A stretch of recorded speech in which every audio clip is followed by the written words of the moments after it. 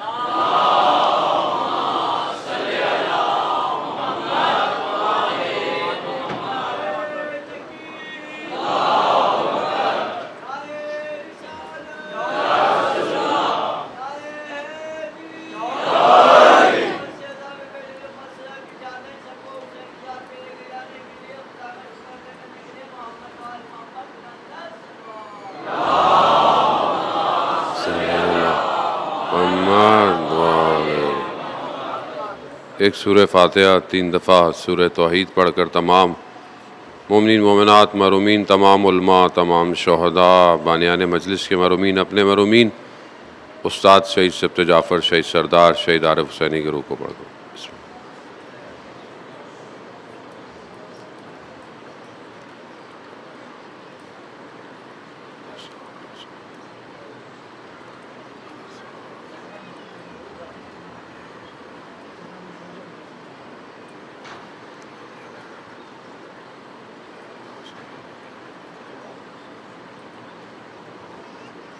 امام زمانہ کی سلامتی کے لیے ایک دفعہ صلوات بھیج دیں۔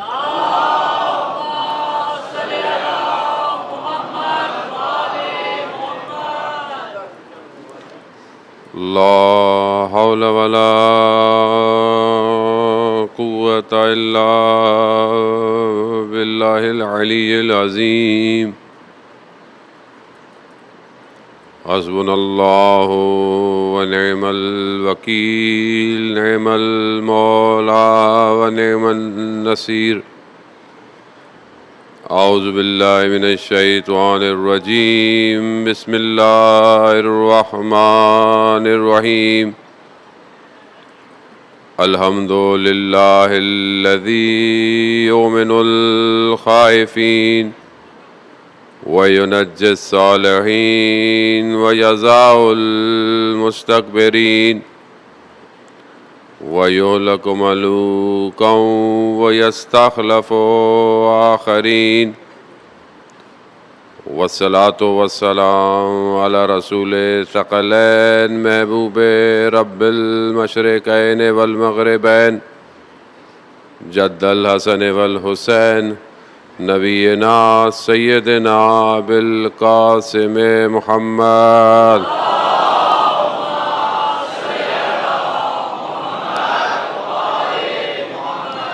وعلى آل الطیبین الطاہرین المعصومین، لا سیما بقیت اللہ فی الارضین، روحی وارواحنا لتراب مقدم الفدا، ولعنت اللہ علی اعدائہم اجمعین۔ بسم اللہ الرحمن الرحیم۔ رب اشرح لی صدری ویسر لی امری واحلل عقدۃ من لسانی یفقہوا قولی۔ اما بعد فقد قال اللہ تبارک و تعالی فی کتاب الحکیم والقرآن المجید، وما خلقت الجن والانس الا لیعبدون۔ صلوات بھیج دے محمد۔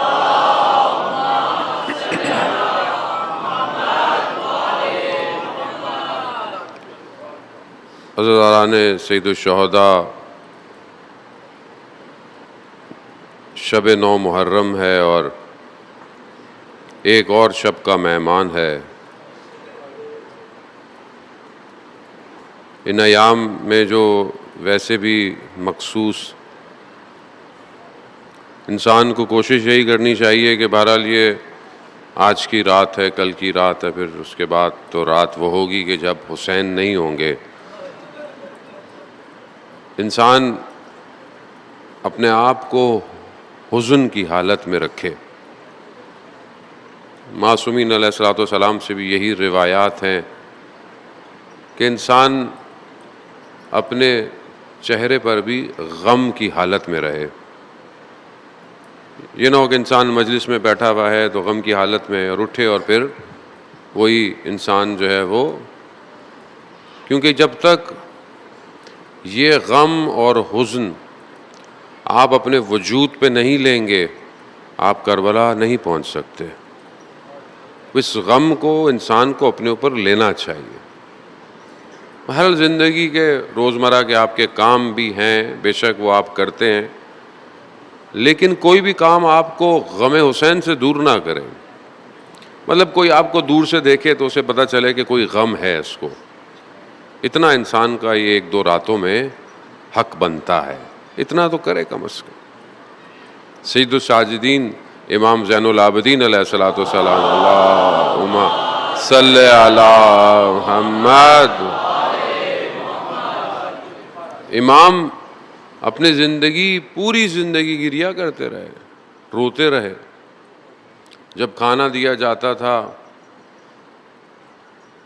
غلام کہتا ہے مولا بستر پر کیوں نہیں سو رہے، زمین پہ کیوں سوتے ہیں، کھانا آپ کو دیں تو بھی آپ روتے ہیں. امام خود فرماتے ہیں کہ میں نے اپنے سامنے کربلا میں موجود ہوتے ہوئے اپنوں کو قربان ہوتے دیکھا ہے، تو میں کیسے پانی پیوں جبکہ میرے بابا کو پیاسا شہید کیا گیا.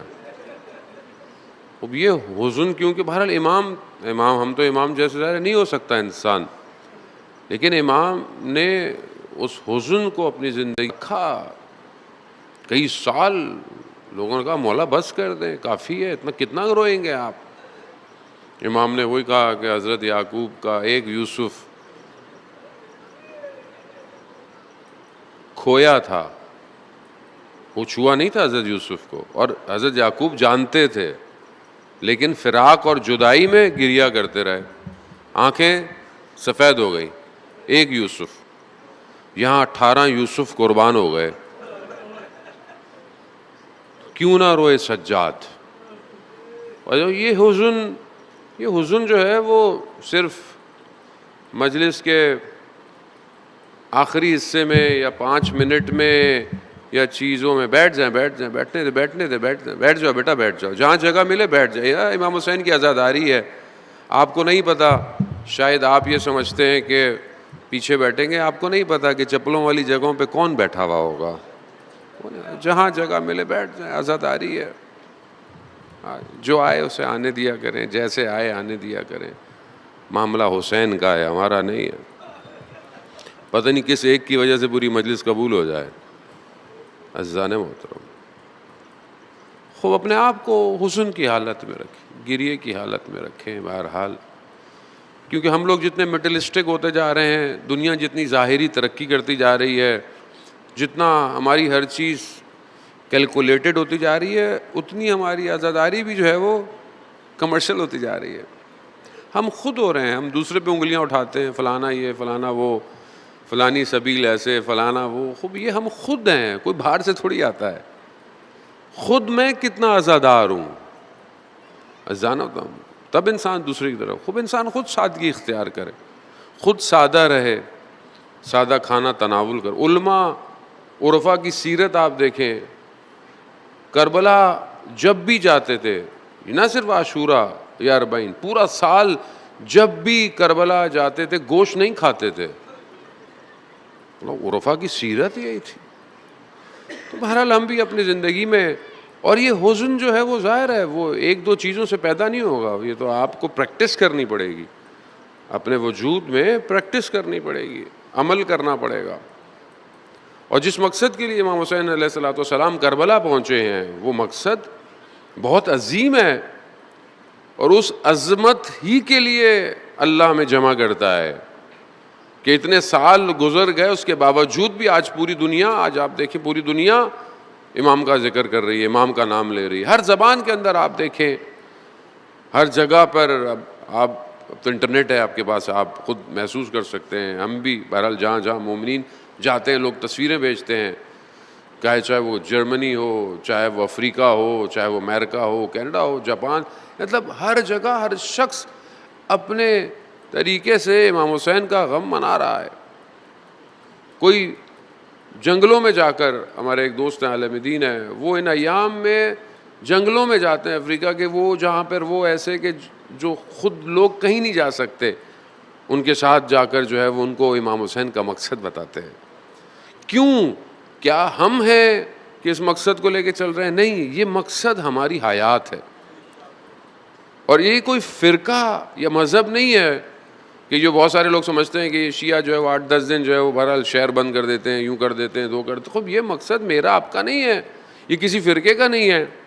اگر اس کو صحیح طرح انٹرپریٹ کیا جائے، صحیح طرح اس کو ایکسپلین کیا جائے تو پوری دنیا کو سمجھ میں آ جائے گا کہ امام حسین سب کے ہیں. اور یہ پیغام یونیورسل ہے، یہ پیغام کسی ایک فرقے کا نہیں ہے.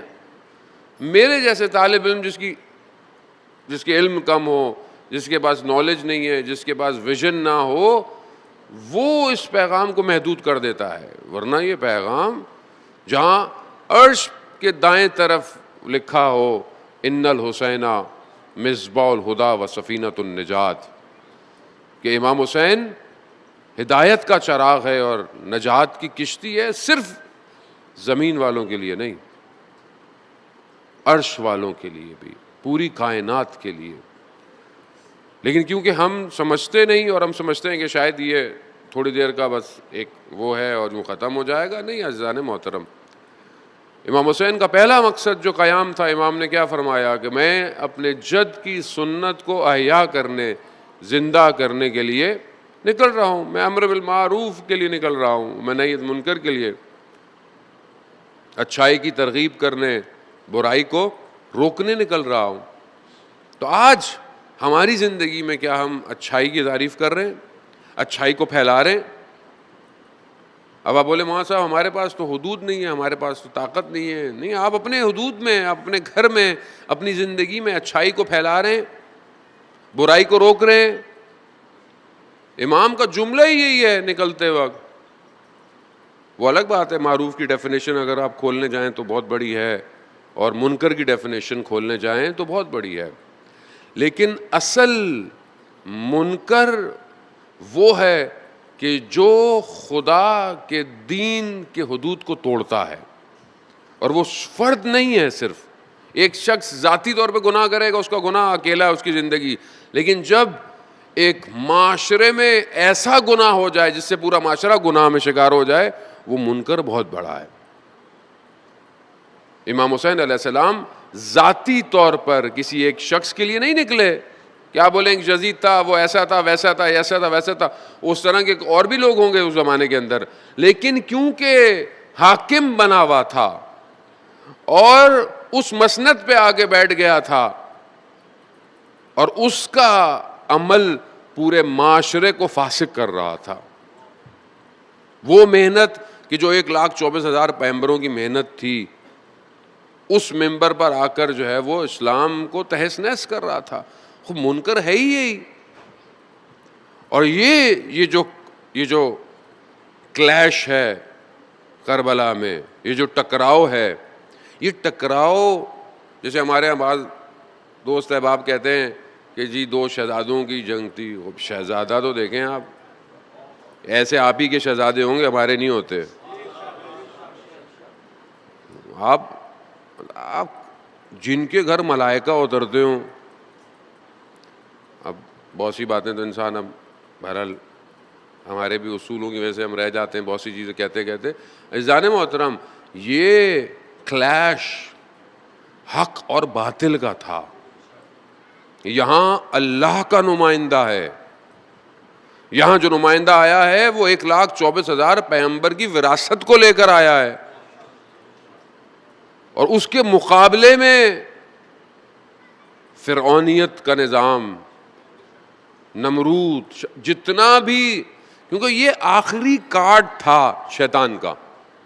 اس کو سب کے لیے، یہ مطلب صرف ہمارے لیے نہیں ہے، یہ جتنے بھی لوگ سنتے ہیں بہرحال، چاہے وہ ان کا تعلق کسی فرقے سے ہو، کسی مذہب سے ہو، اس کو اس پہرائے میں دیکھیں، اپنی ویژن کو براڈ کریں، تھوڑا بڑے ہوں. ہم چھوٹی چھوٹی باتوں میں ایک دوسرے سے جو ہے وہ لگے ہوئے، اپنی پوری زندگی، پوری انرجی جو ہے وہ 10 دن ممبر بھی اسی میں لگ جاتا ہے ہمارا، اسی میں ہم انرجی ضائع کر دیتے ہیں. اس نے یہ کہہ دیا، اس کو تھوڑا اوپر آ کر دیکھیں، اپنی نگاہ کو بلند کریں، دیکھیں کہ ہر نبی کے مقابلے میں شیطان اپنا پیکج لے کر آیا، اپنے بندے کو اتارا، اس نے ہر جگہ اترا ہے، وہ کہیں نہیں چھوڑا اس نے. حضرت آدم جب آیا، حابیل قابیل کے درمیان میں آ گیا، ہر جگہ اس نے اپنا کام انجام دیا ہے. حضرت نوح کتنا سخت وقت دیا، 950 سال تبلیغ کرتے رہے، 950 سال. یہاں آدمی 10 مجلسیں پڑھتا ہے، پھر معاشرے میں تبدیلی نہیں آتی، کہتا ہے اس قوم کا تو کچھ ہونے والا نہیں. 950 سال. ہمارا کام، وہ بھی اگر توفیق ہو، ہمارا کام تبلیغ کرنا ہے. قرآن اپنے محبوب سے یہ فرما رہا ہے کہ اے میرے محبوب، اے میرے رسول، آپ کا کام پیغام دینا ہے، ہدایت دینا. اللہ کہتا ہے میرا کام ہے، وہ ہمارا بھی یہ کام ہے. کوئی اچھا ہو، خدا جس کی دل چاہے ہدایت دے. 950 سال کے باوجود کشتی میں کتنی مشکل ہوئی. کشتی بنانے میں کو پہلے کشتی بھی نہیں تھی، پانی بھی نہیں تھا، اس طرح کا کانسیپٹ ہی نہیں ہے. لوگ تمسخر کر رہے ہیں، حضرت نوح کو مذاق اڑا رہے ہیں، یہ کیا بنا رہے ہو، یہ کس لیے بنا رہے ہو، یہ کس چیز کی تیاری ہے. ان لوگوں نے کشتی دیکھی نہیں تھی کبھی، پانی کہاں سے آئے گا. کتنا سخت ہے حضرت نوح کے لیے، کتنا انہوں نے، لیکن کام کر رہے ہیں. کیوں؟ اللہ نے کہا ہے، کیے جا رہے ہیں. لکڑیوں کو ٹکڑوں کو جوڑا، اور جب پانی برسنا شروع ہوا اور زمین نے نگلنا شروع کیا پانی کو، تب پتہ چلا یہ جو کام ہو رہا تھا یہ نجات کی کشتی تھی. اور جو سوار ہو گئے. حضرت نوح کا اپنا بیٹا سوار، قرآن ہے، نہیں ہوا. کوشش کی انہوں نے، کہا پروردگار نے کہا نہیں نوح، یہ تمہارا اہل یعنی خاندان ہونا یا رشتہ دار ہونا کمال نہیں ہے، اصل نسبت ہونی چاہیے. نسبت ہو. نسبت کیا ہے؟ تمہارا اہل ہی نہیں ہے، یہ نادان کے ساتھ بیٹھتا ہے. ہم نہیں سوار ہوئے. اس لیے رسول خدا حضرت محمد مصطفیٰ صلی اللہ علیہ وآلہ وسلم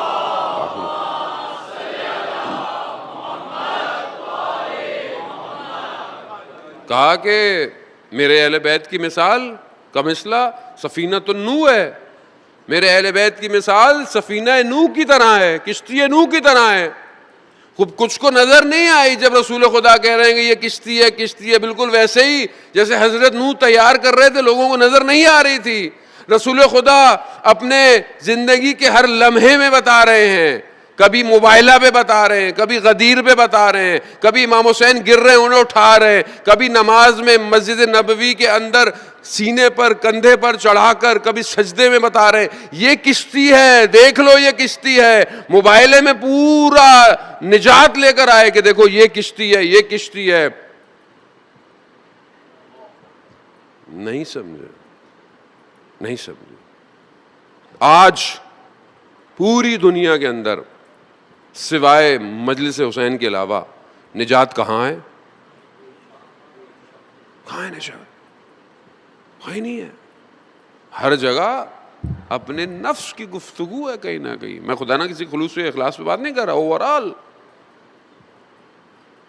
اور جو سوار ہوگا وہی نجات پائے گا. مگر لوگ نہیں سمجھے. لوگ ابھی بھی بہت سارے لوگ اذان محترم، وہ جو اتنی محنت تھی اور ادھر بھی وہ پوری اسٹریٹجی لے کر اترا آیا، وہ چھوڑا نہیں اس نے. وہ بچ بھی گئے. جب طوفان آیا سب چلا گیا، لیکن کیونکہ حضرت نوح کے بیٹے نے کہا تھا میں فلانے پہاڑ پہ چلا جاؤں گا. بہرحال نبی کی بیٹی تو یہ تو پتا تھا کہ کوئی ایک ایسی جگہ ہے جہاں پانی، یہ سب بھی وہیں جا کے بیٹھ گئے تھے کہتے ہیں فرشتے، یہ شیطان جتنے بھی تھے. اور حضرت نوح نے کہتے ہیں 6 مہینے کشتی پانی میں رہی. 6 مہینے حضرت نوح نے درس دیا مومنین کو، اور قیامت تک کے اخبار خبریں ان کو بتا دی. جو سوار ہوگا وہ نجات پائے گا. اب یہ پوری پلاننگ کے ساتھ حضرت موسیٰ پیدا نہیں ہوئے، پہلے فرعون کو خبر دے دی اس نے. کوئی تو ہے جو خبریں جانتا ہے، خبریں تو ہیں کسی کے پاس، لیکن ہم کیونکہ سرسری سا قرآن بھی پڑھ کے نکل جاتے ہیں، تحلیل کرنے کی ہمیں نہیں ہوتا کون ہے جو خبریں دے رہا ہے. کون جو ہے وہ آ کر حضرت یوسف کے بھائیوں کو کہہ رہا ہے کہ دیکھو اس کو کیا کریں، کس طرح ماریں. یہ سب چل رہا ہے، یہ کنٹینیو چل رہا ہے. اللہ کے نظام کے آگے یہ نظام آئے جا رہا ہے.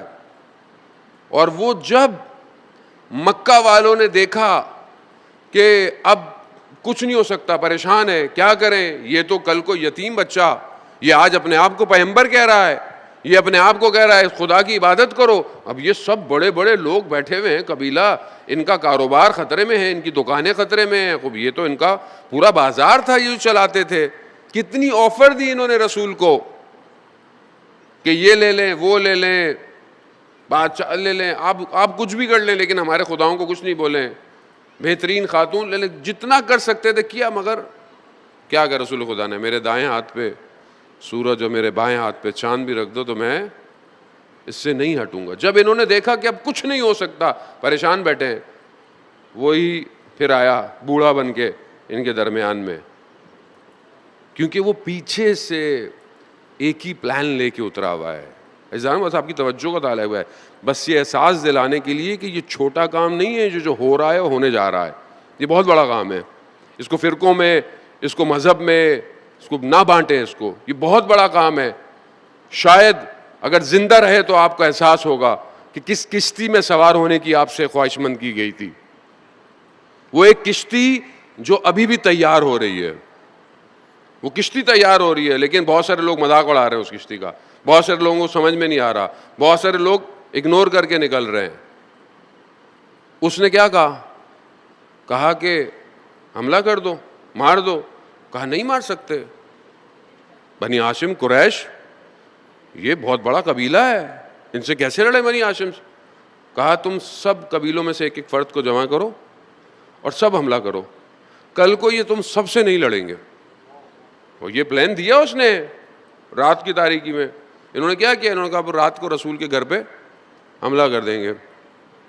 اب جب انہوں نے اپنا پورا پلان بنا کر آخری نبی پر حملہ کرنے کی کوشش کی تو خدا نے بھی اپنا آخری پلان رسول کے بستر پہ سلا دیا۔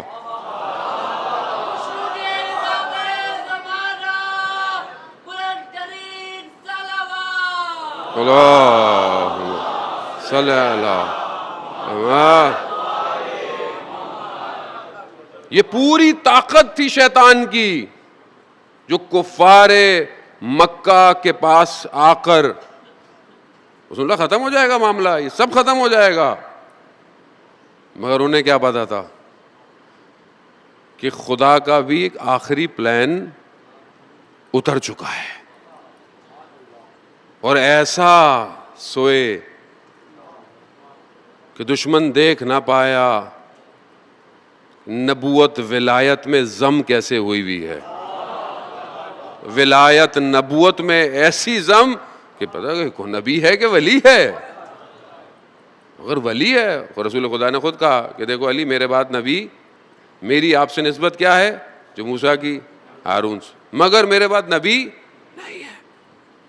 ایسی ولایت نبوت کے اندر ضم، یہ پلان وہ بھی سمجھ نہیں پائے، انہوں نے پتہ نہیں کیا ہے، سمجھ نہیں پائے۔ یہ وہ پلان جو خدا نے ایسا بھیجا کہ جس کے مقابلے میں بہت کچھ آیا اور آتا رہا۔ اب جب رسول خدا چلے گئے تو پھر اس نے کوشش کی کہ مطلب تو معاملہ ہو گیا، لیکن بہرحال پلان دے دیا تھا، انسانیت کو پلان دے دیا، وہ پلان خود موو کرتا ہے، وہ الہی پلان ہے۔ الہی پلان دنیا کچھ بھی کر لے، الہی پلان کے سامنے نہیں آ سکتی ہے۔ اب 50 سال رسول کو گزر گئے، دنیا سے گئے،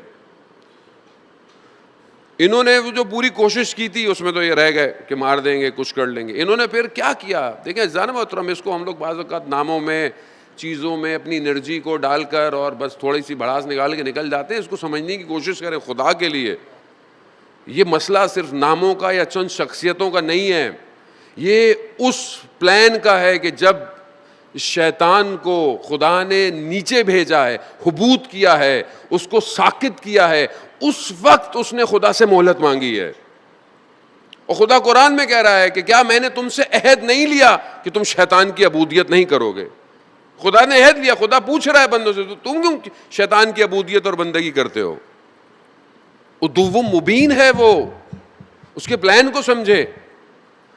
اب اس نے کیا کیا کہ باہر سے نہیں کر سکتے، جنگ بدر، جنگ احد کتنے غزوے جنگیں، ہر جگہ جہاں بھی جنگ ہے دیکھا پھر وہیں علی کھڑے ہوئے. آپ دیکھ لیں ہر جگہ. تم کو اب جانے دو، کچھ اور کرو، باہر سے تو لڑ نہیں سکتے.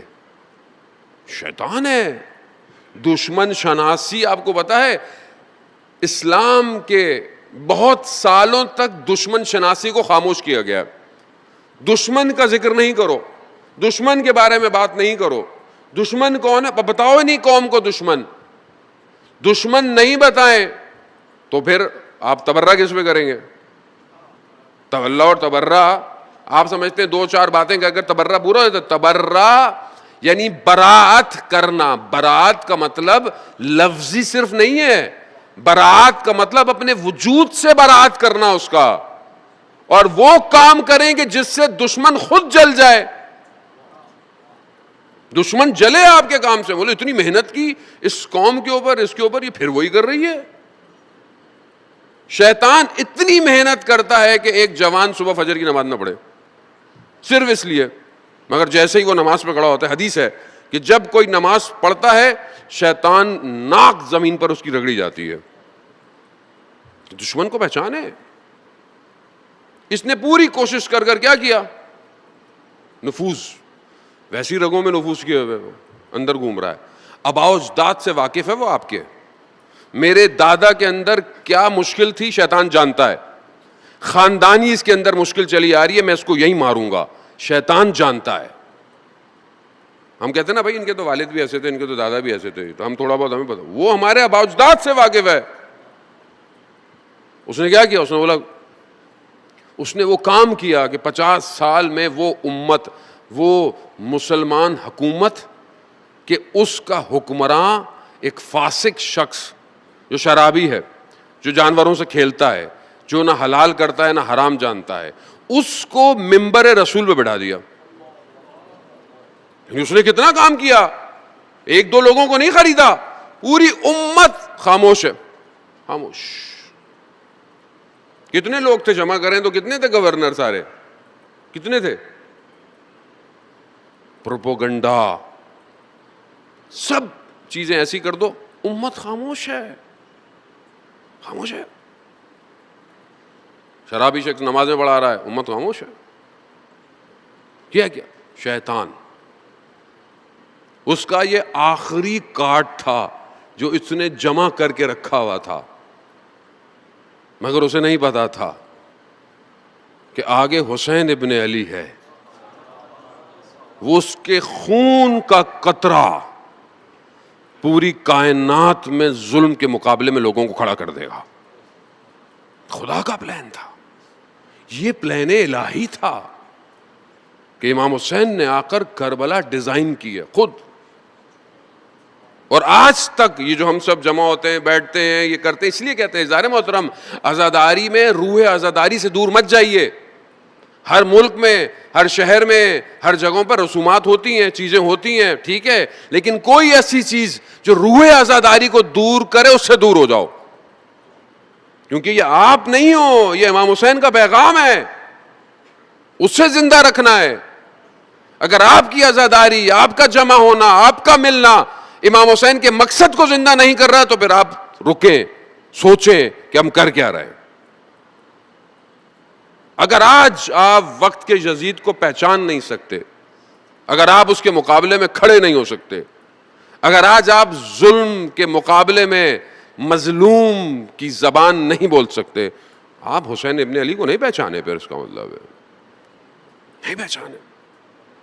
آپ کی مجلس عزاداری اگر درباری ہو جائے خدا نخواستہ تو آپ حسین کو نہیں پہچانے. پھر درباروں کو توڑنے کے لیے تو امام حسین نے اپنے اسیران کو بھیجا تھا. الہی نظام. اب جو کلیش ہونے والا ہے، کیونکہ بہرحال آج کل اتنا موقع نہیں ملتا پڑھنے کا، کیونکہ بہرحال شب عاشورہ ہوتی ہے اور تھوڑی دیر ہی موقع ملتا ہے. اب جو ہونے والا ہے یہ آخری کلیش ہے، اور پوری طاقت کے ساتھ شیطان اپنے چیلوں کے ساتھ جمع ہو رہا ہے، اور یہاں الہی نظام تیار ہو رہا ہے. الہی نظام تیار ہو رہا ہے آہستہ آہستہ آہستہ آہستہ آہستہ آہستہ. آج جب یہ کہا جاتا ہے کہ ایک نظام کو فالو کرو، چاہے دنیا میں کہیں بھی رہتے ہو، اس سے کوئی فرق نہیں پڑتا، ایک جگہ متحد ہو جاؤ، چاہے سنی ہو چاہے شیعہ ہو کوئی بھی ہو، متحد ہو. تو یہ جو دعوت دی جاتی ہے یہ اس کشتی کی تیاری ہے. یہ جب کلیش ہوگا تب آپ کہاں کھڑے ہوں گے؟ چاہے مسلمان کسی فرقے سے تعلق رکھتا ہو، جب امام کا ظہور ہوگا تو آپ کس طرف ہوں گے؟ کہاں ہوں گے آپ؟ امام کے سامنے ہوں گے، امام کے ساتھ ہوں گے؟ اس کو آپ کو ابھی ڈیسائیڈ کرنا ہے. یہ وہ کشتی ہے جو ابھی ٹکٹ بیچ رہی ہے. جو اس در پہ آتا ہے وہ گویا وہ ٹکٹ خرید رہا ہے کشتی میں بیٹھنے کا. اگر آپ کو یہ لگتا ہے کہ یہ فرقہ ہے یا یوں ہے تو پھر آپ رہ جائیں گے. نہیں تو پھر آپ خود ایک باکس کھول لیں ٹکٹ کا اپنے گھر میں بھی جا کے یا اپنے مکتب میں، آپ بھی ذکر کریں حق اور باطل کا، آپ سے بھی لوگ ٹکٹ لینے آ جائیں گے. کشتی ایک ہی ہے، کشتی الگ نہیں ہے. اور جب تک غیبت ہے عزیزان محترم تو پھر ہم کہاں جمع ہوں؟ کسی کے پاس مضبوط نظام نہیں ہے سوائے ہمارے.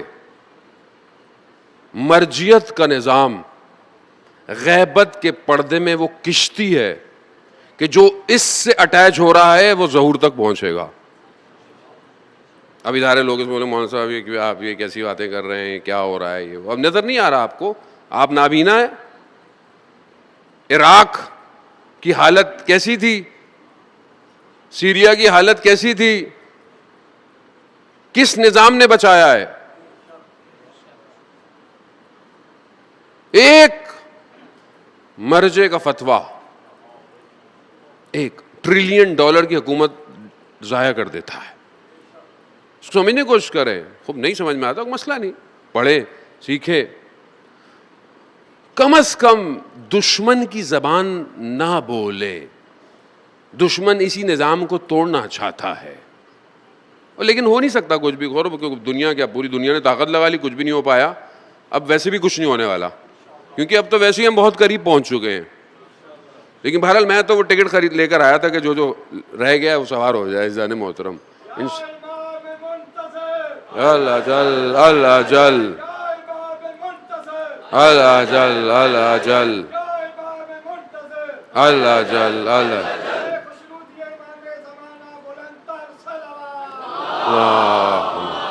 صلی اللہ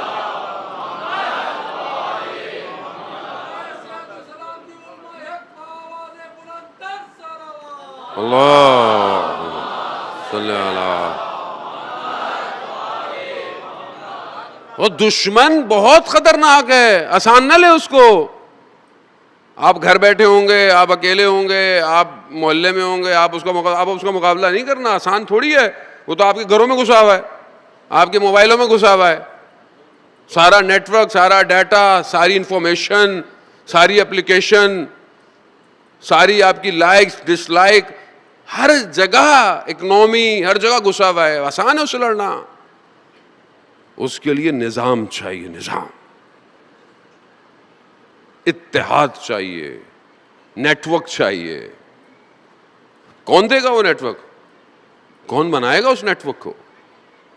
تو اس خیال سے دور آ جائیں. بعض اوقات لوگ کہتے ہیں چھوٹی چھوٹی باتوں پہ اپنا ٹائم ضائع نہ کریں. آرٹیفیشل انٹیلیجنس کا دور ہے عزیزان محترم.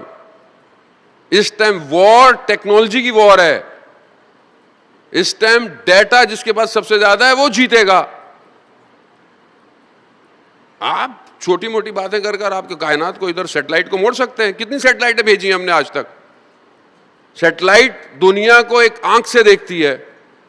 کیا ہم دیکھ رہے ہیں دنیا کو؟ امام جب ظہور فرمائیں گے تو آپ امام کو سیکیورٹی دے سکتے ہیں؟ امام کہاں آئیں گے؟ مکہ میں آئیں گے. مکہ سیکیور ہے.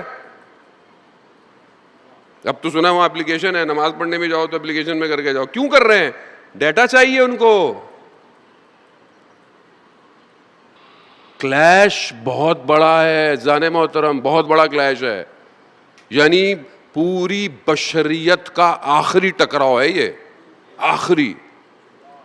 اور یہ خدا کا ہم شکر کریں، خدا نے ہمیں اس حصے میں پیدا کیا کہ ہم اس اللہ کے نمائندے کے ظہور کے قریب قریب ہیں. یا لیتنی کنت معکم، کاش ہم کربلا میں ہوتے، کامیاب ہو جاتے. خوب زیارت پڑھتے ہیں آپ، روایت ہے جب بھی کربلا والوں کو یاد کرو یہ جملہ کہو، کاش ہم ہوتے. جب بھی توفیق ہوتی ہے مجھے تو وہ گنج شہداء کے پاس جب اندر جاتا ہوں یہی پڑھتے ہیں، کاش ہوتے، کامیاب ہوتے. یہی درخواست ہوتی ہے ان سے کہ ایک ریکویسٹ اپنے ارباب کو کر دے کہ ہم بھی اپنے وقت کے امام کے لیے کچھ کریں. لیکن ظاہر ہے، کیونکہ ظاہر ہے یہ کام واجبات میں سے ہے، لیکن کیونکہ ظاہر ہے دشمن کو بھی پتہ ہے کہ اگر یہاں ان کو بیداری مل گئی، ان کو کام مل گیا تو وہ ہر جگہ گھسا ہوا ہے، وہ آپ کو یہاں سے بھی نظر آتا ہے. عزیزان محترم، درس حسینی یہی ہے کہ تیار ہو کر آؤ، تیار ہو کر آؤ. کریش بہت بڑا ہے عزیزان محترم. آپ کی زندگی، بہرحال میں نے آپ کا وقت لیا، وقت ویسی تھوڑا سا محدود ہے. انسان کو جو چیز بچا سکتی ہے، جو چیز انسان کو صحیح کر سکتی ہے، اس کے اخلاق کو، یہ ساری چیزیں بہرحال میں چند دن گفتگو کی. کل بہرحال اگر موقع ملا یہ تھوڑی سی گفتگو اور آخری اس کو میں بس اختتام کروں گا.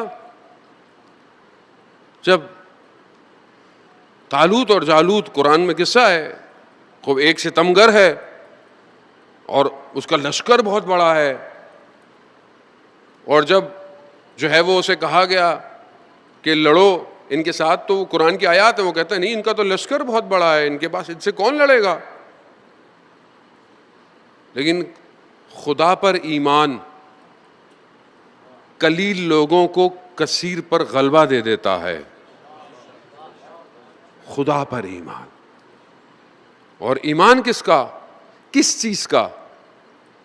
عزیزان محترم، کیونکہ بہرحال جوان کے لیے آج مجلس ہے اور آپ بھی میکسیمم جوان ہیں سارے. ایک جوان اگر آج اپنے معاشرے میں اپنی ذمہ داری کو سمجھے تو وہ بچ سکتا ہے. صدر اسلام کا واقعہ، ایک یہودی کہ جس کا کام ہی جو ہے وہ سونے اور چاندی کا تھا، اس کی کوئی ایک انگوٹھی جو کہ بہت مہنگی تھی وہ کھو گئی. ایک جوان کو ملی جو مسلمان تھا. اس نے لوگوں سے پوچھا پتہ کس کی ہے، کس کی ہے. بہرحال پوچھتے پوچھاتے پتہ چلا کہ وہ ایک یہودی کی انگوٹھی ہے. اس کو جا کر وہ انگوٹھی، اس نے کہا کہ آپ کی انگوٹھی کھوئی ہے، سنا ہے کہاں، نشانی بتائیں. اس نے بتایا کہاں، یہ لیں آپ کی ہے. اس نے کہا واپس. اس نے بولا تمہیں پتہ ہے یہ انگوٹھی کتنی مہنگی ہے، اس کی قیمت کتنی زیادہ ہے؟ اس نے بولا ہاں مجھے پتہ ہے. کہا تمہیں ضرورت نہیں تھی؟ کہا ہاں میرے پاس تو رات کا کھانا بھی نہیں ہے، اگر یہ میں بیچ دیتا تو میرا سارا کام ہو سکتا تھا. کہا پھر تمہیں یہ بھی پتہ ہے کہ میں یہودی بھی ہوں؟ کہا ہاں یہ بھی پتہ ہے. تو کہا پھر تم نے کیوں نہیں یہ انگوٹھی کھا لی؟ کہا میں نے سوچا کہ قیامت والے دن آپ یہودی ہیں، حضرت موسیٰ کی امت میں سے ہیں، میں اپنے رسول کی امت میں سے ہوں. قیامت والے دن اگر آپ نے کہا کہ رسول آپ کی امت میں سے ایک بندے نے، تو میں رسول کو شرمندہ نہیں کر سکتا.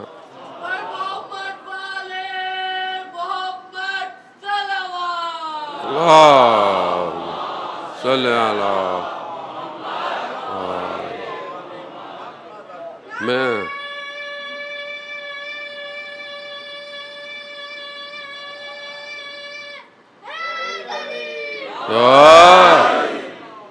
میں اپنے رسول کو کہ وہ سر جھکائے کھڑے ہوں حضرت موسیٰ کے آگے کہ میری امت والے نے، اور ہم اپنے ساتھ کیا کرتے ہیں جانے محترم. زمین سے ملا بھائی، ہمارا حق اللہ کی زمین ہے، ہماری زمین ہے بھائی، کسی کا گرا ہوگا. خود فقہ کے اندر مال مجہول کے لیے کتنی چیزیں ہیں. جانے محترم کیوں؟ کیونکہ معاد، میں بہرحال مطالب کافی لے کر آیا تھا، لیکن اگر کل موقع ملا خوب معاد پر یقین، یعنی آخرت صرف قیامت نہیں ہے، قیامت ایک حصہ ہے آخرت کا، آخرت کی زندگی بہت زیادہ ہے۔ روایات میں بیان ہوتا ہے کہ جو آخرت پر ایمان رکھتا ہے اس کے گناہ زندگی میں کم ہو جاتے ہیں، معصیت وہ نہیں کرتا، اسے پتہ ہے کہ آخرت میں کچھ ہے۔ لیکن جسے آخرت کا خوف ہی نہیں ہو، جو اس سے بعد میں آخرت ہے بھی کہ نہیں ہے، آخرت کے بارے میں ہے، دیکھیں کوئی بھی پولیس کوئی بھی چیز آپ کو روک نہیں سکتی، صرف آخرت میں کیا ہوگا یہ روک سکتا ہے آپ کو۔ آخرت پر ہمیں کتنا یقین ہے عزیزان محترم۔ امام حسین علیہ الصلوۃ والسلام، اللہم صلی علی،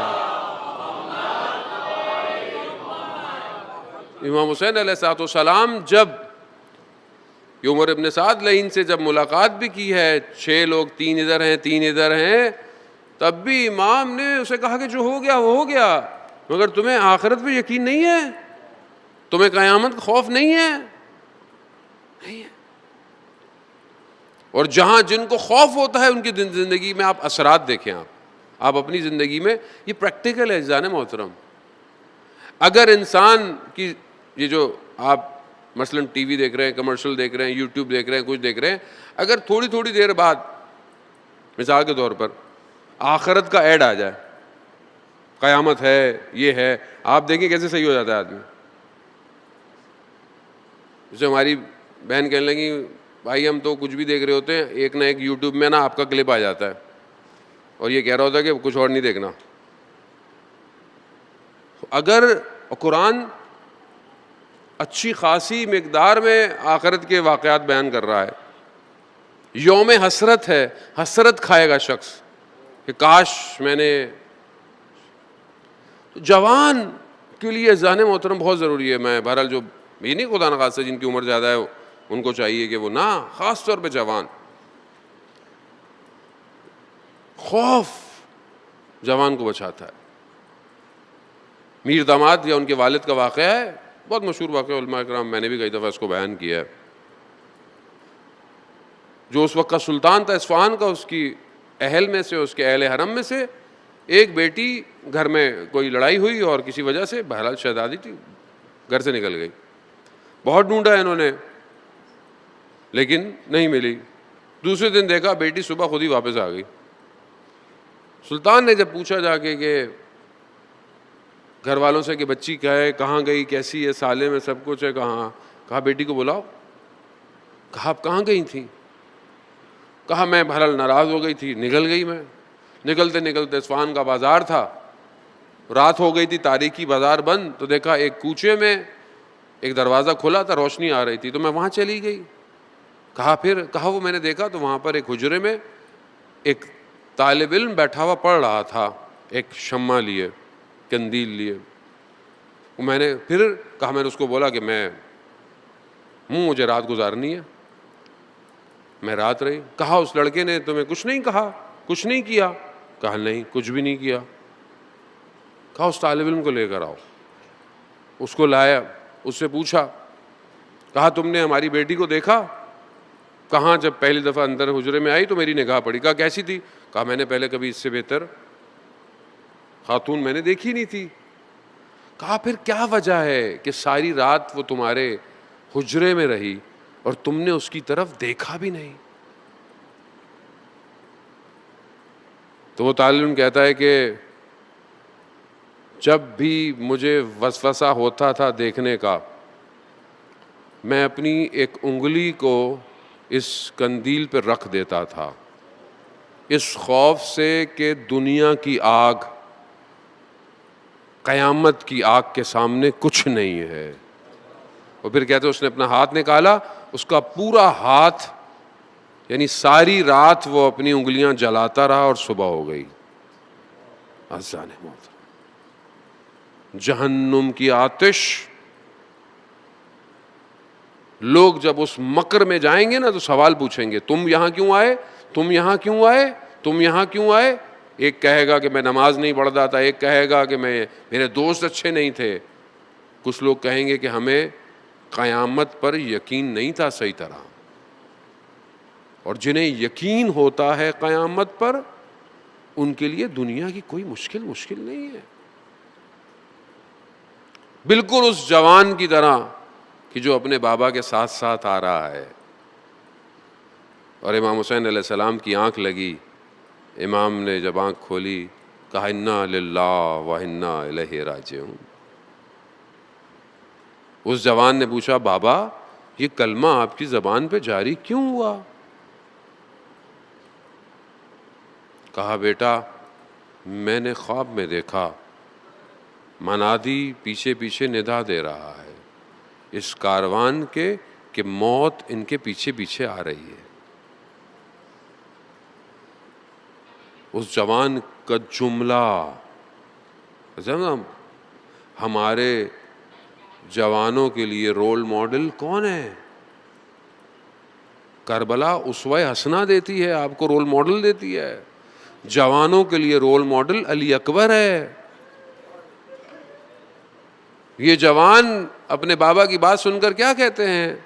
بابا کیا فرق پڑتا ہے موت ہم پہ آ پڑے یا ہم موت پہ جا پڑے جبکہ ہم حق پر ہیں. معرفت دیکھیں، یعنی کیوں؟ جوان علماء بیان کرتے ہیں کہ جب ہم حرم خدا ہم سب کو زیارت نصیب فرمائے، حرم سید الشہداء میں جاتے ہیں تو ایک عارف نے اپنی کتاب میں لکھا کہ حرم کے جو معاملات ہیں وہ سب حضرت علی اکبر کے پاس ہیں. کہتے ہیں کتنا با ادب بچہ ہے جوان کہ باپ کے پاؤں کے نیچے دفن ہے علی اکبر. آپ کو پتا ہے کہ سارے حرم 4 گوشوں کے ساتھ ہیں سوائے سید الشہداء کے. اس کے 6 کنارے ہیں، ایک حصہ علی اکبر کا ہے. جب دوبارہ زری بن رہی تھی تو انہوں نے سوچا کہ پھر 4 بنا دیں.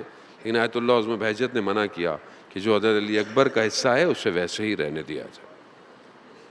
جوان ہے. کیسا جوان ہے؟ کسی بھی شخص کے لیے امام حسین نے یہی نہیں کہا کہ خدا گواہ رہنا سوائے علی اکبر کے. سوائے علی اکبر کے کسی کے لیے نہیں کہا کہ خدا گواہ رہنا. شبیہ پیمبر ہے یہ، اپنے اخلاق میں، اپنے کردار میں، اپنی زبان میں شبیہ پیمبر. اور اہل حرم کو اتنی محبت تھی حضرت علی اکبر سے کہ جب بھی کوئی بات امام حسین کو اہل حرم کو سمجھانی ہوتی تھی نا تو حضرت علی اکبر کو بھیجتے تھے. علی اکبر کی بات سن لیتے تھے سب. ہاں عزاداران محترم، جوان بیٹے کا غم خدا کسی کو نہ دیکھا ہے. جب مطلب ہو سکتا ہے آپ جوان ہیں نا، آپ کو شاید یہ احساس ابھی نہ ہو. جب آپ باپ بنیں گے نا اور آپ کا بیٹا جوان ہوگا تو شاید آپ کو شاید کچھ میں. ایک شخص تھا کربلا میں اور ہر وقت ذریعے امام حسین کے آگے آگے گڑ گڑاتا تھا، پروردگار مجھے امام حسین کے صدقے میں اولاد دے، بیٹا دے، اور پھر وہ بڑا ہو، جوان ہو، اور جب وہ جوان ہو تو پروردگار اسے مجھ سے لے لے. عالم دین کہتا تھا میں ہر وقت سنتا تھا یہ کیوں ایسی دعا مانگتا ہے. پھر پتہ چلا وہ بازار میں اس کی دکان تھی، اس کو اللہ نے بیٹا دیا. پھر وہ وقت ہوا، بڑا ہوتا گیا. ایک دن مجھے خبر ملی کہ اس کا جوان بیٹا مر گیا. میں دوڑتا ہوا گیا کہ میں جا کر دیکھوں یہ دعا مانگتا کیوں تھا. جب میں نے جا کر دیکھا تو اپنے جوان بیٹے کی لاش پہ بیٹھا ہوا تھا اور کہتا اٹھا نہیں گیا اس سے. کہا کہ بس میں یہی دیکھنا چاہتا تھا امام حسین نے اپنے جوان سے اٹھے کیسے. اللہ حضرت آرا نے موت جوان ہے. ایسے نہیں امام نے کہا کہ علی اکبر آپ کے بعد دنیا ذیشان حیدر جوادی پڑھا کرتے تھے کہ جب علی اکبر وداع کے لیے خیموں میں گئے، کا خیموں کا پردہ ہٹتا تھا پھر گر جاتا تھا، پھر ہٹتا تھا پھر گر جاتا تھا. کہا میں نے دیکھا کہ کوئی چھوٹی سی بچی ہے جو علی اکبر کو، علی اکبر امام نے سب کو اجازت دینے میں کہیں نہ کہیں تھوڑی دیر کی، سوائے علی اکبر کے. اور جیسے ہی علی اکبر جانے لگے، استاد انصاریان کہتے ہیں کہ جب علی اکبر آنکھوں سے دور ہو گئے، امام حسین دشت پہ بیٹھ گئے اور اس انتظار میں کہ شاید اب کوئی خبر آئے گی. خوب ہم درد کو محسوس کریں جان محترم، خوب درد کو ہم محسوس نہیں کر سکتے اس طرح. خدا نہ کرے آپ کا بیٹا ہو، جوان ہو، اور کسی وجہ سے وہ ہاسپٹل میں ICU میں چلا جائے اور آپ بار بار بولیں، ڈاکٹر سے پوچھیں کیا، ڈاکٹر بولے بھائی کبھی کچھ نہیں ہو سکتا، بس اب دعا ہی ہے. اور جب تک وہاں سے وہ باہر نہ نکلے آپ کی کیفیت کیا ہوگی، آپ کی حالت کیا ہوگی بیٹے کے لیے. عزیزان، حسین اپنا سرمایہ کربلا میں بھیج کر انتظار کر رہے. علی اکبر ہے. جب بھی نانا کی یاد آتی تھی تو علی اکبر کو دیکھتے تھے، جب آواز سننا چاہتے تھے تو علی اکبر کی آواز سنتے تھے. عزیزان محترم، حضرت علی اکبر حضرت علی کی اولاد ہیں. جنگ لڑی انہوں نے اور بہترین جنگ لڑی علی اکبر نے. واپس پلٹے، بابا کے پاس آئے. بابا نے کہا کہ علی اکبر، مقاتل بیان کرتے ہیں کہ حضرت علی کا بابا لباس کی شدت، جو گرمی ہے، ظاہر ہے لوہے کا لباس ہے، اس کی شدت اور گرمی اور پیاس کی شدت نے بابا مارا ہوا ہے. اگر تھوڑا پانی مل جاتا نا، میں بتاتا جنگ کسے کہتے ہیں.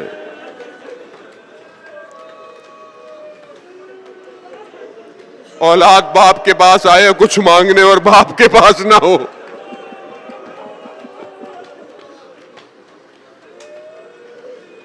پانی نہیں ہے حسین کے پاس،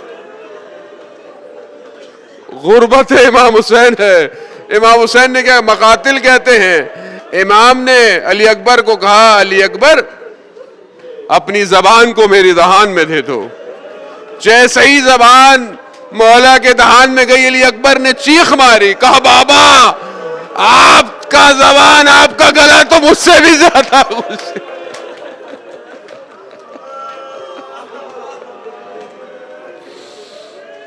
عزیزان محترم، علی اکبر سے کہا علی اکبر جاؤ، علی اکبر جاؤ، دیر ہو رہی ہے علی اکبر جاؤ، علی اکبر. بس شاعر نے بھی کیا خوب لکھا ہے، مڑ مڑ کر مجھے دیکھتے جانا علی اکبر. علی اکبر گئے، عزادارہ مطلب لڑتے رہے، پیاس کی شدت تھی. مصائب آپ سنتے ہیں، دشمن نے پیچھے سے وار کیا، ایک نیزہ سیدھا جو ہے وہ حضرت علی اکبر کی کمر میں پیوست ہوا. علی اکبر کا توازن ختم ہوا. توازن کا ختم ہونا تھا، علی اکبر کے ہاتھ سواری پر آ گئے. سواری پہ آنکھوں پہ بھی کہتے ہیں کہ تیر لگے، کیا لگے، راستہ اس نے اپنا بھول گیا، دشمن کی طرف سواری چلی گئی. اب خدا جانتا ہے کہ امام حسین کی یہ کمائی کس طرح ٹکڑے ہوتی رہی. جس کے پاس تلوار تھی، جس کے پاس نیزے تھے، جو بھی تھا، مقتل کہتا ہے اربن اربا، ارے ٹکڑے ٹکڑے کر دیا. علی اکبر نے بابا کو مدد کے لیے نہیں پکارا، بلکہ علی اکبر جانتے تھے. علی اکبر نے کہا بابا میرا سلام ہو. بس یہ کہنا تھا. عزیزان محترم نہیں پتا امام حسین کیسے علی اکبر تک پہنچے ہیں. ہاں بس علی اکبر تک پہنچے علی اکبر کے سر کو اپنے زانوں پر رکھا. نہیں پتا کس طرح. آئیے حضرت ابراہیم آئیے دیکھیے نہ امام حسین کے آنکھوں پہ پٹی ہے نہ علی اکبر کے ہاتھوں میں رسی ہے. نہ جانے کس طرح اس نیزے کے برچھی کا پر دو زانو ہو کر نکالا. بس اپنے رخسار کو علی اکبر کے رخسار پر رکھا. نہ جانے علی اکبر نے کیا کہا. یہی کہا بابا میں دیکھ رہا ہوں جد رسول خدا مولا جام کوثر لے کر آ رہے ہیں اور بابا کہہ رہے ہیں کہ اپنے بابا سے کہو دیر نہ کرے جلدی آئے. بس عزیزان محترم علی اکبر کی سانسیں بند ہونا شروع ہوئی.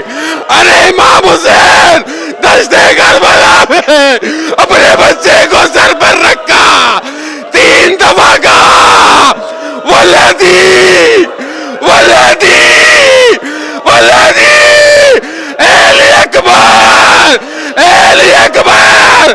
امام حسین سے اٹھایا نہ گیا.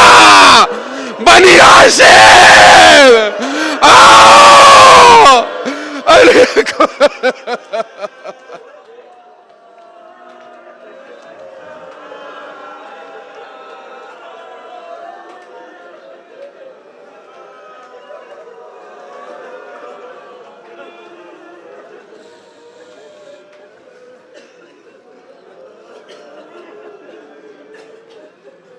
الا لعنت اللہ علی القوم الظالمین وسیعلم الذین ظلموا ای منقلب. ماتم حسین.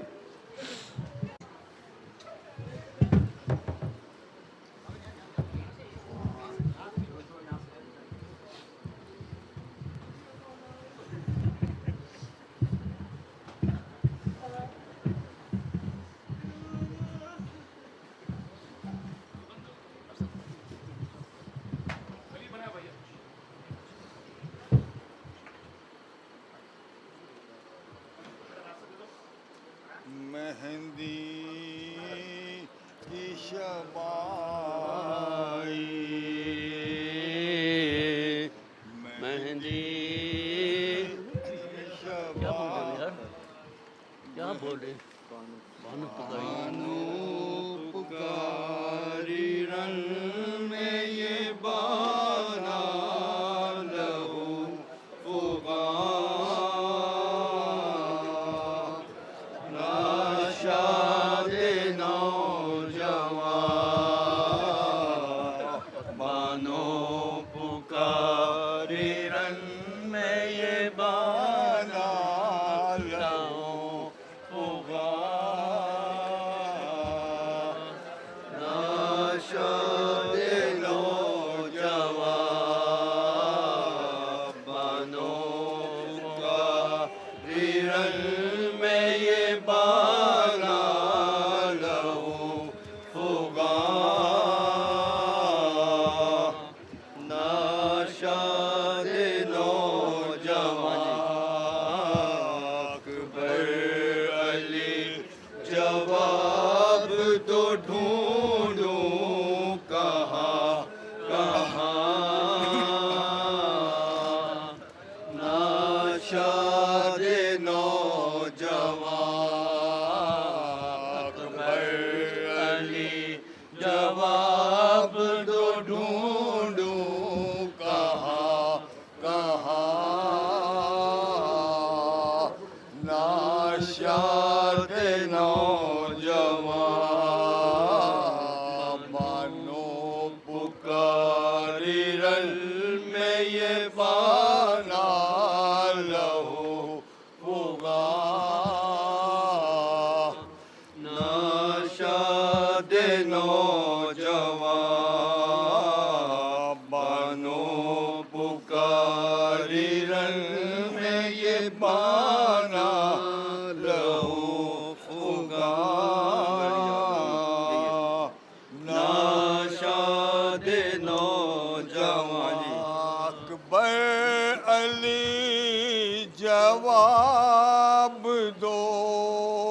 آنکھوں کو کھول کر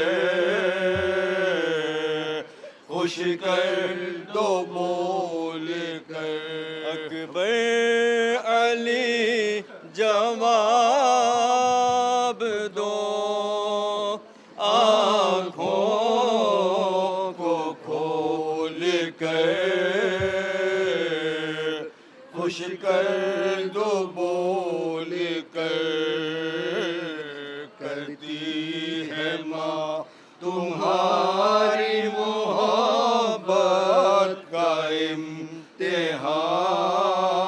امتحان ناشاد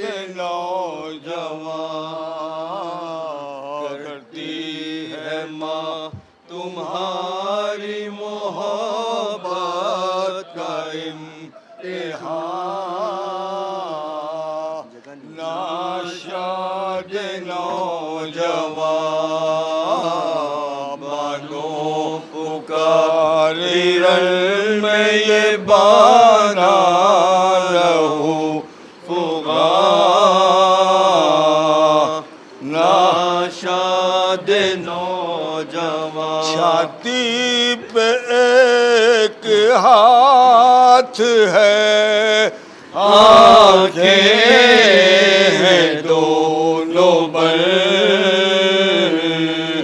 اے میرے ارجمن چھاتی پہ ایک ہاتھ ہے آنکھیں ہیں دونوں بند